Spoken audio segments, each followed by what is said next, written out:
What's good, people? Welcome to Business and Booze, brought to you by Culture Custodian, sponsored by Car Tequila, and we are coming to you from Days and Nights Studios. Today we have with us a friend of mine and a brother of mine. He is an artist and a record label executive with Native Records. He's a founding member of the music group DRB, and he was a one-time brand ambassador of one of the most popular alcohol brands in Lagos, Nigeria. Ladies and gentlemen, none other than Teezee. What's up, people? What's good, brother? I'm loyal. K10. What you say? Dino. What's up? Long time, Baba. God is working. Normally. As I said, this is my brother, so the banter will be different. You understand? Right, so as I said, this is Business and Booze. So we're going to have some booze.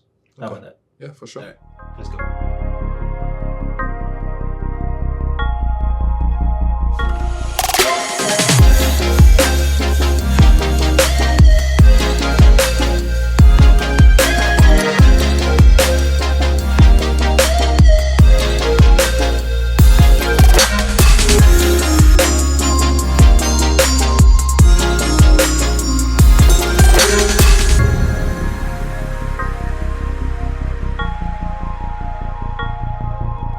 Cheers.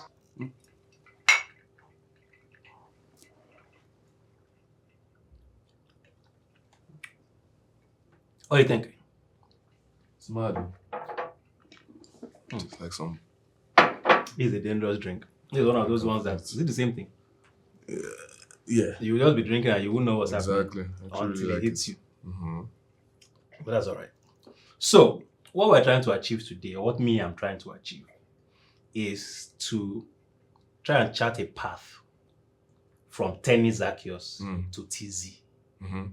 Because this Teezee. Yeah. Even though there's still Teni Zaccheaus inside. Yeah, for sure. But you get my point. 100%. All right. So, 10-year-old Teni Zaccheaus, did he see this person here? He did, though. He did.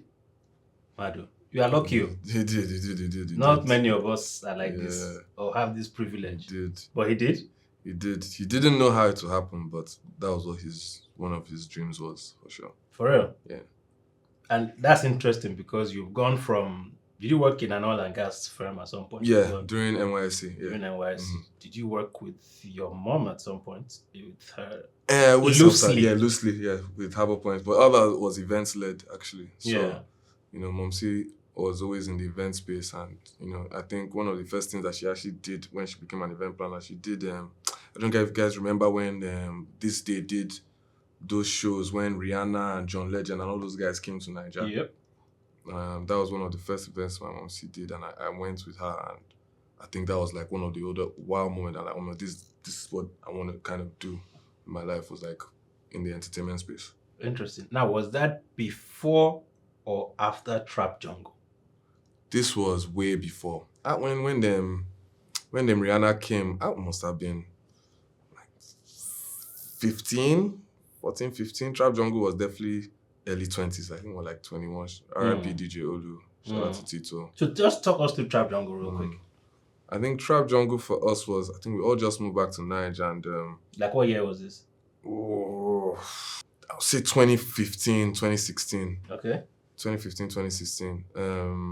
We just moved back to Niger, and obviously nightlife was something that was very important to the fabric of like Lagos society for like young people.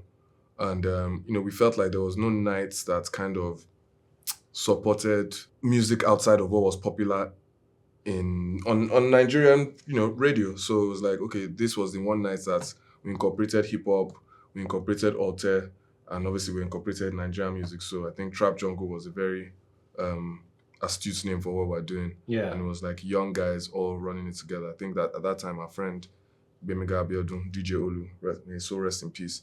Amen. Had just taken over Liquid. Yeah. So that was a very special time. Now, at the time you were doing Trap Jungle, actually, let's keep the word pioneer in mind, right? At the time you were doing Trap Jungle, did you know or did you feel that you were pioneering anything? Or you were just going with what your heart told you to do? I felt it was something new. I don't think necessarily the term pioneer came to mind at the time, but I just felt it was a bunch of young niggas doing something that hadn't been done before.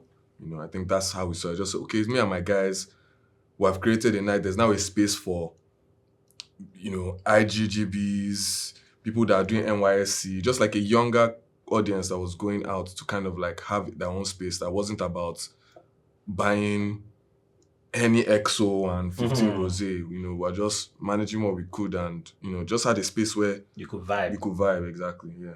Okay. So again, as I said, we're trying to like chart a path from, who you were to who you are now. How do you think your beginnings with DRB shaped who you are today? Yeah. I think those were the most important times of my life. The DRB shaped everything about who I am today, actually, because that was the beginning of, the musical exploration.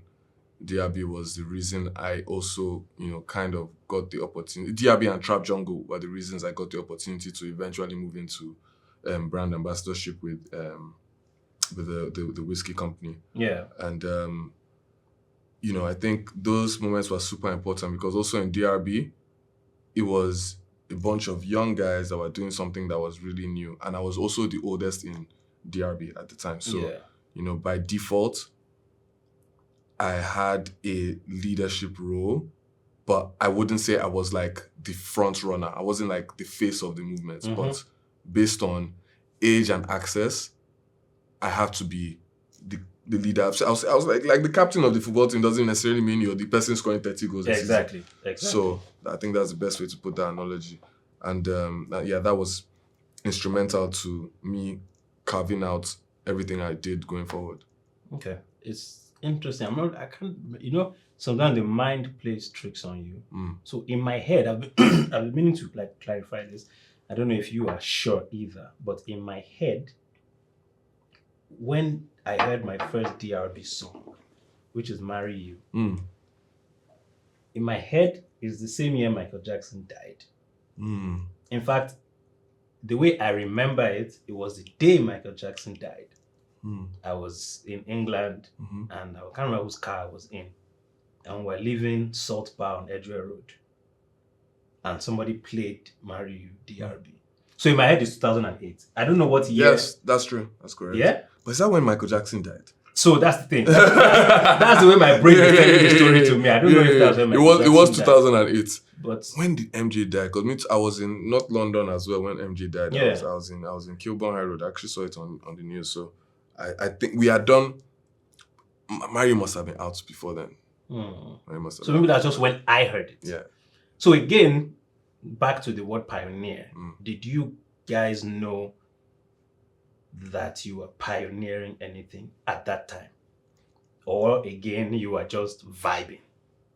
At that time, we were definitely vibing and creating within our own ecosystem.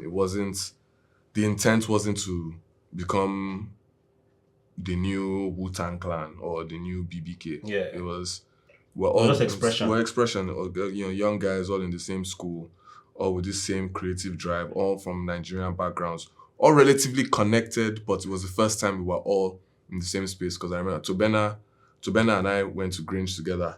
Freshell and I were family friends and went to Sunday school together. Bolaji and I were family friends. Imran and I were in Grange together. So it was all, were all loosely connected, whether I was friends with some of their siblings or, we all just sat in the same ecosystem growing up, know. So, now all of us being in the same school and in the same space, or well, most of us being in the same school and same space, really gave us an opportunity to kind of harness that youthful energy of self-expression. Also, before I lose this random thought that came into my head, we'll go back to the serious stuff. What to you is the DRB jam that if it comes on at an event, people will go crazy? One song. It's Tony. That's it. Even though you are part of DRB, I know the answer is wrong. Yes, no, I agree. Because I always see it on people's snaps, weddings and all that. I'm like, you guys are still playing this song? Brother, absolutely. Tony. Okay. So from that, I guess, vantage point as DRB, you guys have just come out, and then you now move to Nigeria. What was that like for you? Because you're moving to Nigeria, you have to come and do NYSC. Yes. You have to come and be serious. Yeah. Yeah. What was that like for you? Yeah, I think that was a very important moment for me in my life and my career, because I think, like you said, while we're in UK, I was very much, from the moment DRB started till I was leaving UK, I was very much building the character as Teezee. That's what I was. That was my persona. That's what I was doing. Yeah. Do you get, like, I only introduced myself as Teezee to anyone that asked me, and anyone London, like, you know, we used to go out to London late night football, whatever we were doing, people knew me as Teezee. So when I came back in I think that was now 2012. So I think 20 just dropped. I came back to do NYSC and also to just push the alte P and the DRB P. And obviously I came back first because, like I said again, I was the oldest in the crew. So I finished uni before everyone else. So I was the first to get an opportunity to move back to Nigeria. And what I realized was that as much as people thought the whole alte P or the DRB P was cool and stuff, they liked us because, yeah, we're fun, we're nice guys, we're not assholes, you know, we're not pretentious. Mm-hmm. We're cool, but people didn't really believe it could blow. You know, at that time, it was still very far-fetched. I believed when I came back, but the humbling experience of the first 12 to 18 months, first time in my life that I kind of had self-doubt in, like, what I'm doing, the decisions I'm making, if this is the right thing to do. Because even looking at you from the outside in, you don't seem like somebody that has self-doubt. Yeah, like even through your expression, through fashion or whatever. It's like you just do things as they come to you. Yes, sir. Yeah. Yes, sir. But you experienced it. Yeah, no, that moment, that was the time. So before then, like I said, when we were in UK, you know, we would do anything, go anywhere, wear dashikis. Before it was cool to wear dashiki. Dada, before anyone was allowed to do dada, all those things, tattoo, all those, it was just like part of just who we were.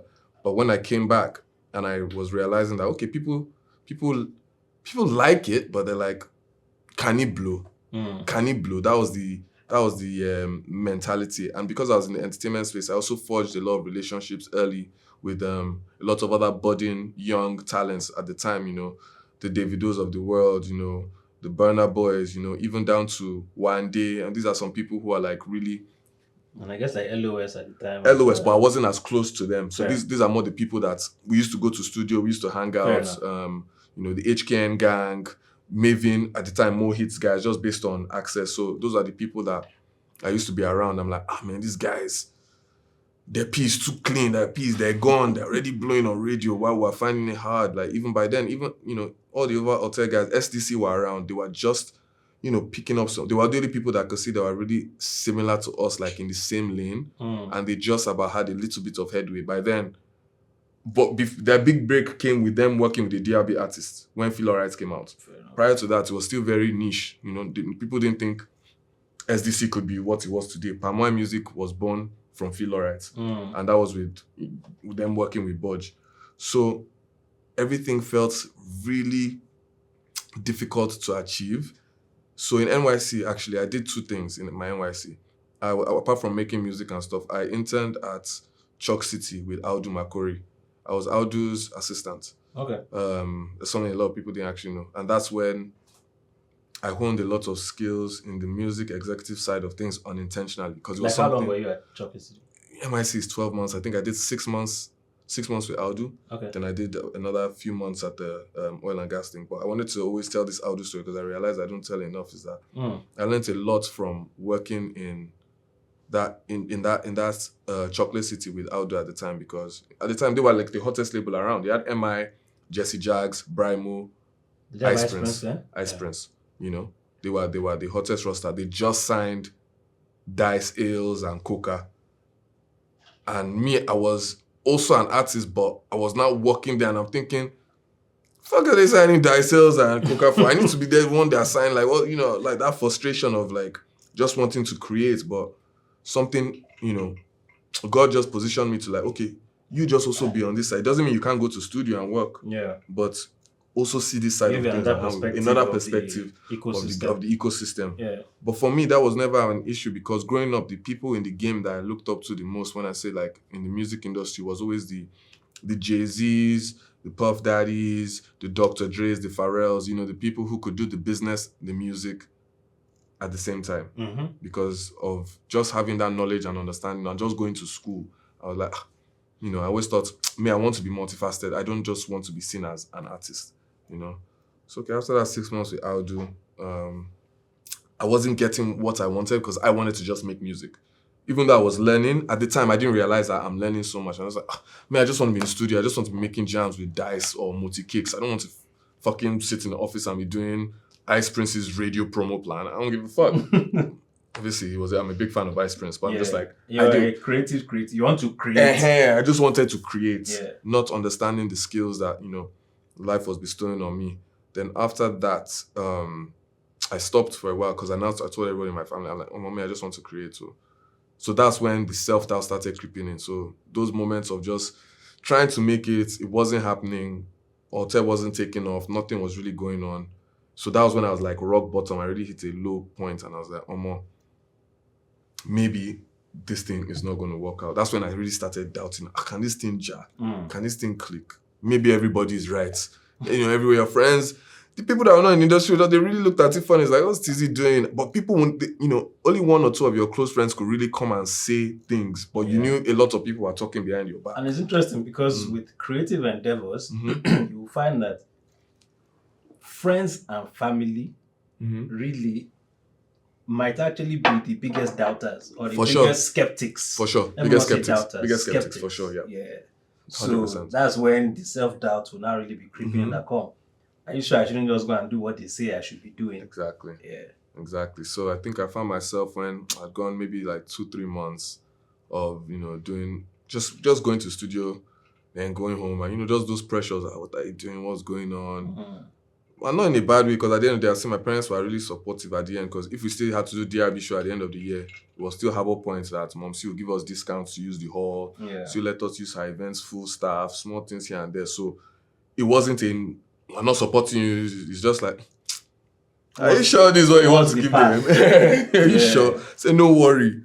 Eventually, I hit rock bottom and I said, you know what, let me try this oil and gas shit. Oil and gas was raining at the time. Oil was $100 a barrel back then. And I just think, my guys are making money doing next to nothing. It wasn't like you didn't have to have a background in oil and gas to do oil and gas. Like, you know, let me just try. This one is just about talking and relationships. And relationships was something, you know, I had strong links in. So I did that for about 3 months. So while I started that was the same time Trap Jungle started. So between then and the brand ambassadorship with the alcohol brand, and I think it was you and Ronke at the time. Yeah, she worked on the PR side. Yes, exactly. And a lot of the way brands promote themselves today is from what you guys started at that time. That's the way I see it. Yeah. Do you see it that way? And at the time, did you see it that way? Yeah, that's definitely how I saw it. And I thought that was the moment I was going to use to kind of prove to everyone that what I thought I could do, I could actualize it.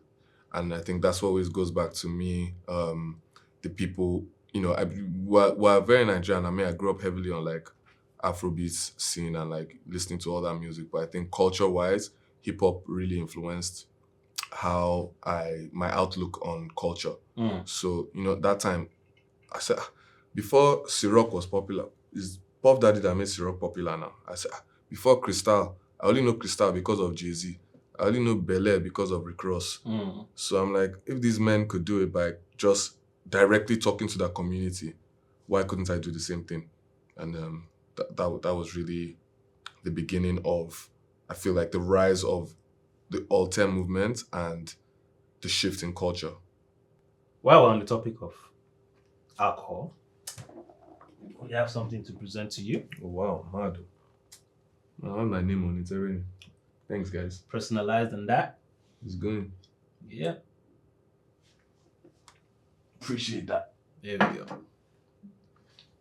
All right, back to the matter. Another thing people might not know is that you are a football head. Yes, sir. Football head and football leg. Yes, sir. Because you play the game as well, right? That's all we And the think two of us about. have played this game for how many years now? Like 15. 15, 20 Won years, something trophies like that. together, You get won me? cups together, broken ankles. You get I me? know. In fact, we're on the same. There's a league we used to play in Lagos, TNF, Thursday Night Football. And we're on a team called Industry FC. Yes. Industry FC because it was me, Teezee, Budge, Dio. Yeah. I think that was the industry Yeah, of the that was the industry. industry. There were some other guys, but Yes. that was the industry of the Industry FC. Mhm. So my brother, how am I now seeing Teezee and Dio? Will I call it a squabble? Will I call it beef? Altercation, misunderstanding? Altercation. Altercation. Exactly. Hello, sir. What really happened? Yeah. You know, sometimes you have friendly misunderstandings, and I think with guys specifically, I think distance between friends creates depending on what's happening in each other's lives, that can create some sort of animosity. Yeah. So I think you know, it just stemmed from, you know, us being really close and our lives just kind of evolving really quickly in the last 3-4 years. So a lot of the stuff that maybe we should have been discussing and talking about in 2019 are coming to the fold in 2024, 2023. And you know, I just want to just make it clear that some of the things that were said were not true. Teezee Zaccheaus did not owe anybody $500 over any video that neither me or my artist were involved in. And I like to say all those things were kind of cleared up. You know, we met eye to eye and we actually settled very quickly. And I think the internet thought, oh, this thing is fake, this thing is dramatic. I also wanted to say that ODumodu and Dio's issue actually had nothing to do with me. I think they had their own personal thing going on. So it just, everything seemed intertwined because it was just a heightened moment. And two people were on the native side and there was Dio on the other side. But I think, again, what people need to realize is that thing got settled so quickly because we're all brothers at the end of the day. We're all guys. Yeah. It wasn't going to be, no one was going to fight, no one was going to kill anyone. It was heightened emotions and a lot of things that were said that were not true. And, you know, I had to take the stance of trying to be the bigger person and not respond. Because I know the internet and specifically Twitter is not about who's telling the truth. It's about who you can catch the most screws on.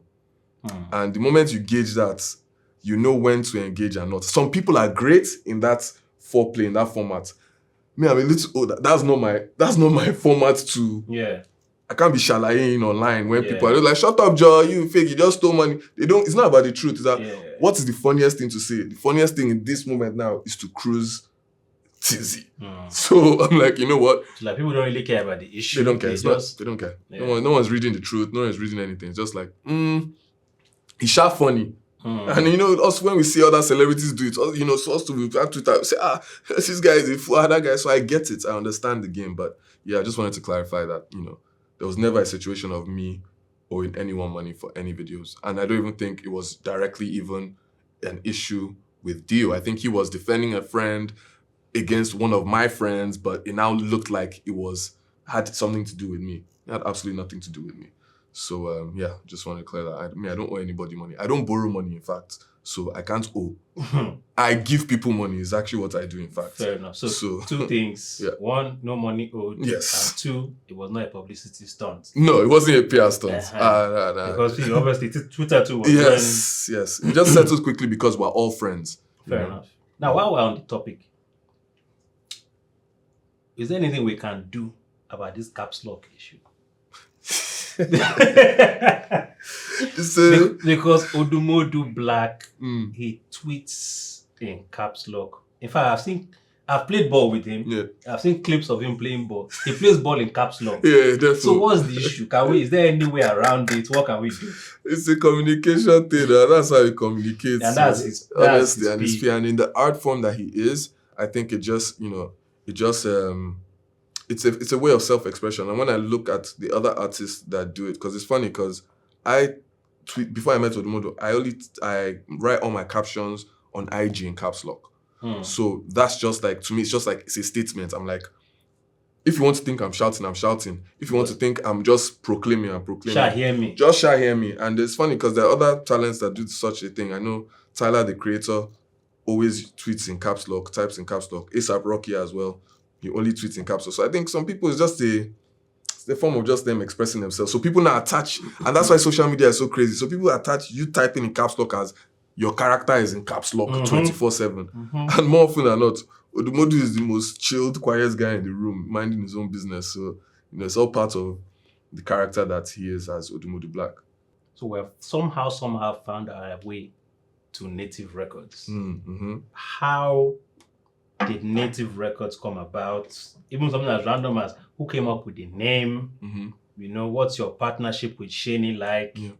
Also, Native Records, the opportunity came about when Tunji Balogun, who at the time he was he's currently the CEO of Def Jam in the United States. He was the first Nigerian CEO of a major label in history. And he's a really, really, really smart man. One of the people I can call like a mentor to us. And he always had a landscape in Nigeria. He was one that signed Wizkid. He signed SZA. He signed SZA. Yeah, he signed SZA. I believe he signed Kendrick Lamar. You can check that. Him and someone else, they signed Kendrick. So this is someone that has a track record of signing some of the greatest artists in history. So, when he now came into Nigeria and he now saw the terrain, he had to look around and kind of like figure out, okay, if he had to do a JV with Nigerian business or Nigerian company, who could he platform and give an opportunity to kind of do what he has been doing or doing in America. Yeah. And, for us, luckily he came to native land. He'd been around, he'd come to homecoming. So he just saw the work that we're kind of doing in the community and it's like, you know what?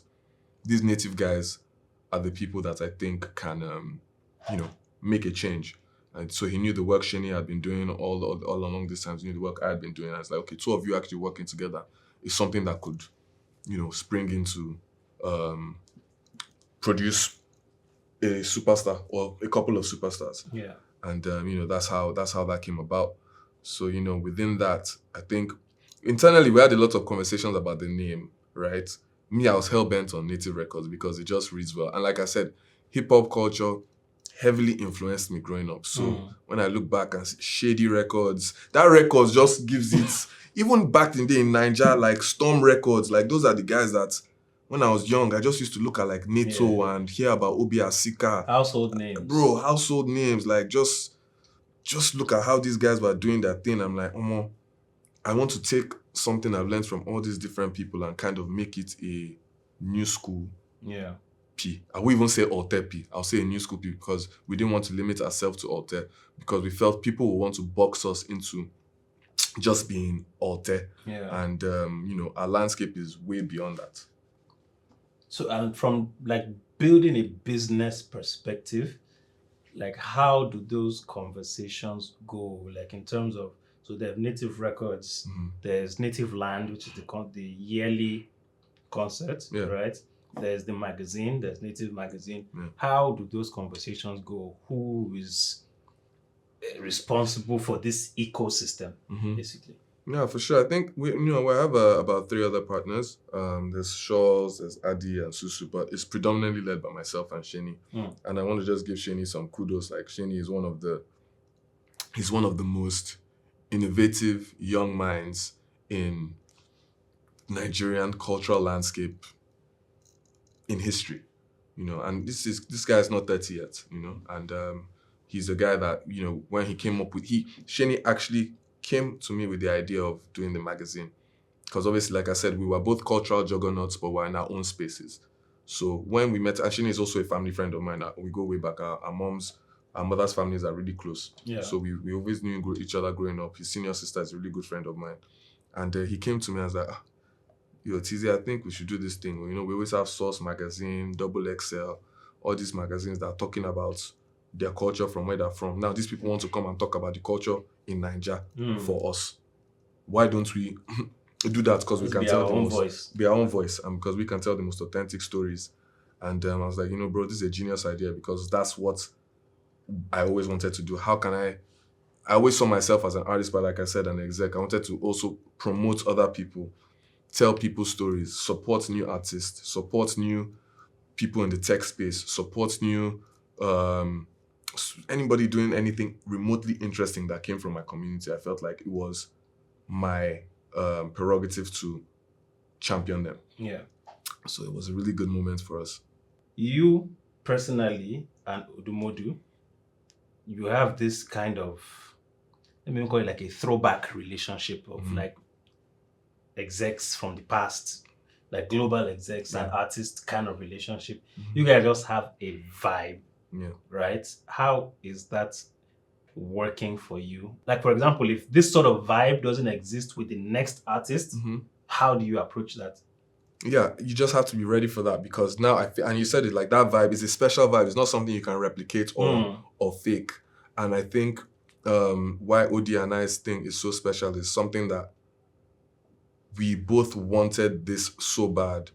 We both wanted to succeed in what we're doing so bad. And we actually share a lot of similar interests because I knew even if he wasn't signed to me, I would have still been working with ODumodu Black because of the kind of man he is, the kind of person is, his drive, how he treats his family, how he treats his friends, just like the character. And we get along like house on fire because like you said, like our industry, if he was in Lagos, he would have been in industry with us. Fair enough. We're obsessed with football, we're obsessed with music. And winning. And that culture of people underestimate the importance of having some kind of sports athletic team building background. So you understand how to translate those things from sports into a music space. For a team to win, all the players need to feel satisfied in the role they're playing.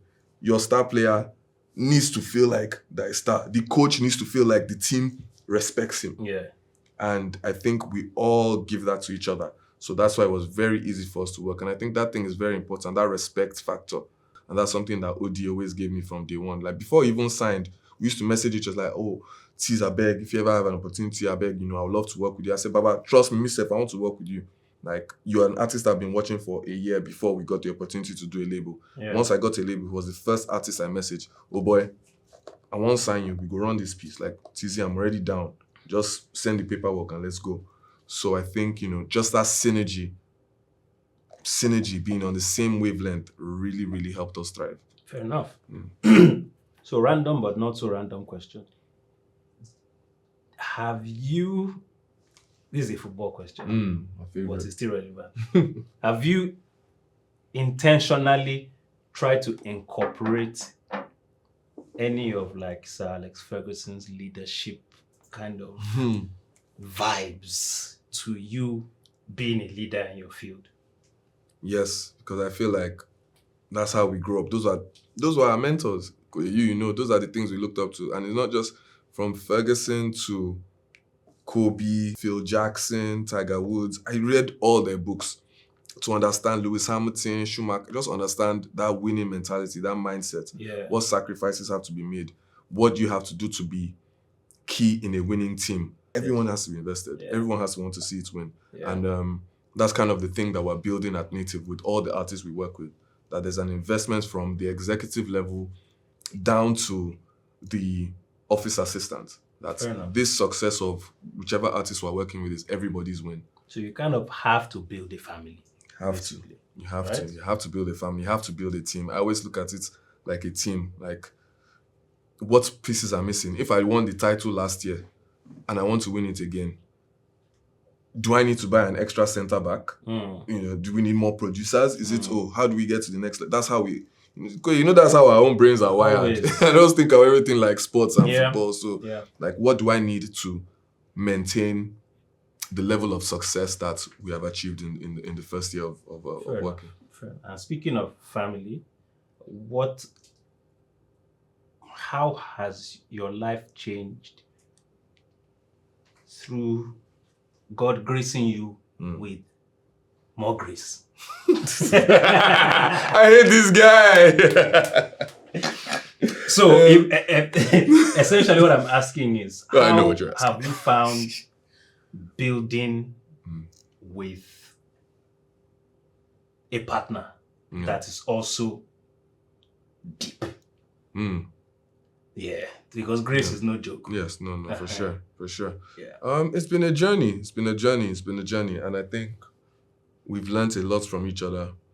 And sometimes it's difficult because, working with a partner in the same industry as you, and you guys are not necessarily on the same team. Yeah. You have your own teams, so you're both execs, so you're both managers of different teams, but you live together. So you help each other and you work together, but at the end of the day, she has her team and I have my team. And it's just been really important to just communication has been super helpful for us in terms of just understanding, what are the things that could help get each other to the next level, or what are the things that we might do that we don't know that might stifle the other person getting to the next level. And sometimes this thing happens and it's not intentional. Yeah. So it's something that requires a lot of communication, a lot of constant communication. And I think obviously my son Zakai has even just helped amplify that more. So now that feeling of being with a partner but being on different teams, once you now have a child, it's like, okay, even if we're on different teams, we're working towards the same goal. Exactly. So even if it's this one that wins, it's still everybody's trophy. So I think having a kid really helped me get to the next level for sure. Yeah. It's the best thing that happened to me in the last 10 years. Fair enough. Which is the next thing I was going to ask you. Like, being a dad now, you have a son. How has that impacted your entrepreneurial spirit? It's a gift. It's really a blessing from God. When people say that thing, like, it gives you an extra drive, and God actually gives you blessings when those things, when that thing happens to you. So those blessings, just about taking each opportunity and really thriving and succeeding at it. And I think that's one of the things that I did. And, it helps with temperament, so many things, because I'm like, if I didn't have a son, there's so many things that happen there that it won't be, you won't handle situations the same way, because now I have to think beyond myself.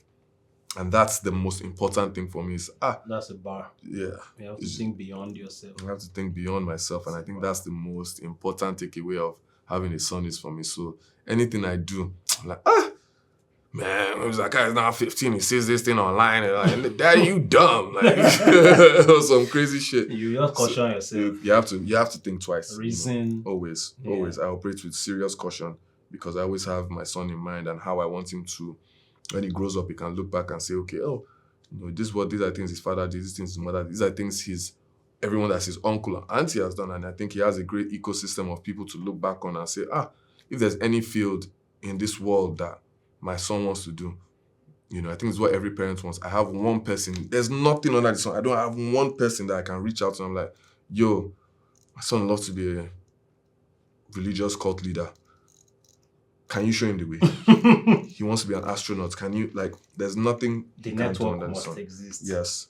And I'm just blessed that, he can be anything he wants to do in this world. And it's just only parents can pray for. And even just based on what you're saying and based on network, right? The power of collaboration. Most important. I'm sure you can't even speak enough about it, right? So your artist, ODumodu Black, has recently announced it's going on tour with Charlie Poppy. Yeah. Mad. Yeah. How did that happen? Was it him? Was it Charlie Poppy? Did the universe just somehow align and something spoke to the two of them in the middle of the night that, hey, call this guy, you call this guy. Yeah. And they met in the middle. How did it transpire? Yeah, I think that's like you said, the universe is super organic because with artists, there's a lot of ego, there's a lot of competition. It's a very competitive sport, the music space. Yeah. And these are two guys that have a rapport we haven't really seen before. Because when it feels like they're brothers. They're like brothers. They're brothers. And usually when two artists are at the forefront of the next generation leaders, people always want to make them go like this. Yeah, either or. And this one, they intentionally made sure that they are both connected by the hip, and and back to family and relationships and networking is my sister Ireti, who I work really closely to, this word of collaboration as well. She was actually one of the people that helped communicate with the guys from Live Nation to kind of, make sure that this thing happened. So it was an idea that we all had from Dapper, that Charlie's label we had, but we thought about it. Everyone thought about it, but in terms of executing and making it happen, Live Nation too had the idea, and my sister was the one that came to us and was like, hey guys, like this is the opportunity for you guys to do something again that hasn't been done before. Two of the hottest artists in Nigeria going on tour together in America. Yeah. And we had a group call. We had one group call on that meeting. Everyone's like, it's a no-brainer. Let's do it. The boys, we didn't even have to come. They were already down. They were just waiting for the teams to be like, okay, it's happening. Green light. And yeah, that's kind of where we've taken off to. So, hopefully that's going to be a really successful tour. Hey, I think we have gotten to the bottom of our drink. Hell yeah. It's been a fantastic conversation. But the last thing I'll ask you, though, is you remember making your first million, and do you remember what you spent it on?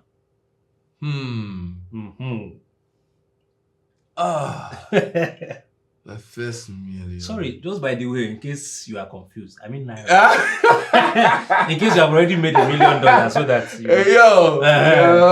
So your first $1 million, let's not go too far. My first $1 million, yeah. My first $1 million, I jonesed it now. Normal jonesing. No. I paid tithes. Are you serious? I paid tithes. Yeah, because my mom seeing, she's very heavily religious. She insisted I paid tithes. You're also supposed to give some to your parents at the time. I'm sure I gave. No, that one is your first salary. Oh, that's your first salary. Yeah, you give a percentage. I paid tithes. I remember I paid tithes. I definitely bought the stuff in the last year. I think, what did I buy? Because it was naira. It was I was just on Ginger. Maybe went to Silver Fox. Something. Yeah. Silver Fox in last year. You know how Lagos doings now. Fair enough. We bought 1 week of handbag for 1 pie. Normal doings now. That's how we keep Fair it. enough. Yeah. We got handbag. Normally. It's alright. Toast? What are we toasting to? Family. And collaboration. Yes. This drink is crazy. We really got to the bottom. Investigators. We got to the bottom of it. We got to the bottom of it. Inspector. Yeah. See you next time.